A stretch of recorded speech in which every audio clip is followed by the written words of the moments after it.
Uttar Pradesh JDU ने तय किया कि 200 सीटों पे हम चुनाव लड़ेंगे। तो अखबारों में फ्रंट पेज पे बड़े बड़े विज्ञापन देने से कि किसानों की सब समस्याएं हल कर दी, हमने इतने पेमेंट कर दिए, ये भ्रामक है। जो कभी अपने हुआ करते थे आज वो खफा खफा से हैं।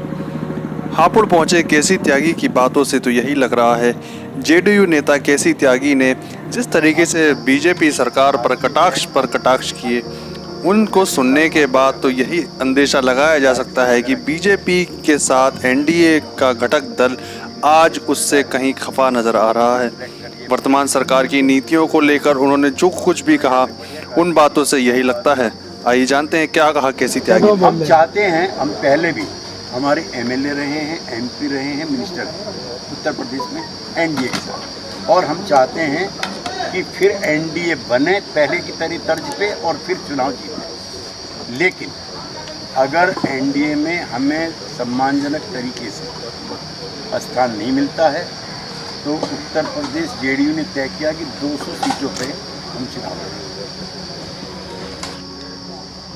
अफसोस है कि किसान भी और सरकार भी दोनों ही अपनी जिदों पर। किसान संगठनों का इस समय स्थिति है कि जब तक 3 बिलियन वापस नहीं होंगे वो वार्ता नहीं करेंगे।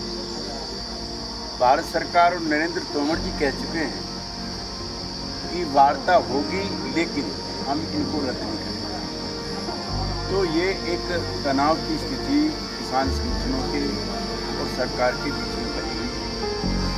हमारा दोनों पक्षों से सुझाव भी है, आग्रह भी है और निवेदन भी है कि इस सत्र का फायदा उठाकर और इस समस्या का समाधान करने में सहायक होना चाहिए। किसानों का जो लूट है, किसानों का जो शोषण है और किसानों में जो बेचैनी, आपको ताज्जुब होगा कि हर मिनट में 2 आत्महत्याएं हैं इस देश के अंदर किसान, हर मिनट में। ये मैं नहीं कह रहा हूँ, नेशनल क्राइम ब्यूरो की रिपोर्ट बोलती है, which is government of India tax. एक दूसरा, आपको ताज्जुब होगा कि किसी भी जो आपके हापुड़ की जो म्यूनसिपलिटी है उसका जो 4th श्रेणी कर्मचारी जाके शाम को पकड़ लगा ले, उसकी आमदनी किसान से ज़्यादा है। और 52% किसान ऐसे हैं जिन पर किसी न किसी सरकारी संस्था का या मनी लेंडर्स का, जिनको सूदखोर आप बोलते हैं मालूम, उनका किसी न किसी रूप में कर्जा ना हो।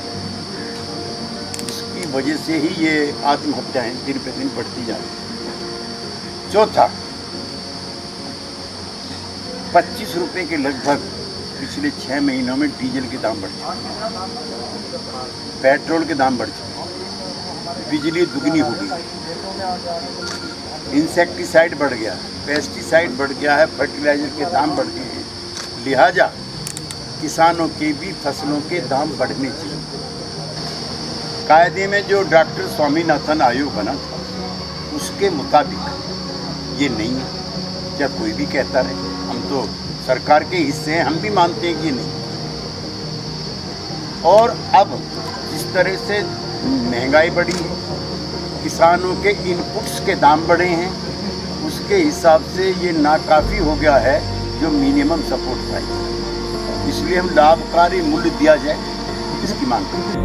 दुर्भाग्यपूर्ण ये है, ये जरूर लिख लीजिए, आज की तारीख में केंद्र सरकार में CACP का पद भी खाली है, जो cost and price commission of India, जो दाम तय करता है कि मूंग के कितने होंगे, चावल के कितने होंगे, कपास के कितने होंगे, उसका कोई जो चेयरमैन है कमीशन, वो भी आज की तारीख में 2 लोगों की एक फर्जी कमेटी बनी हुई है जो नाकाफी। तो सरकार को इन सवालों को भी गंभीरता से लेना चाहिए। उत्तर प्रदेश सरकार की कई बातों की सराहना करते हुए मैं ये जरूर कहना चाहता हूँ कि गन्ना किसानों को लेकर के उसकी जो नीतियाँ हैं वो एंटी किसान नहीं, प्रो फार्मर नहीं है। जैसे केंद्र सरकार हर साल गन्ने का दाम तय करती है और उसके बाद राज्य सरकार FAP तय करती है, फेयर एंड प्राइस कमीशन। पिछले 3 सालों से ना तो केंद्र सरकार ने एक नया पैसा बढ़ाया है और न योगी सरकार ने बढ़ाया। तो अखबारों में फ्रंट पेज पे बड़े बड़े विज्ञापन देने से किसानों की सब समस्याएं हल कर दी, हमने इतने पेमेंट कर दिए, ये भ्रामक है।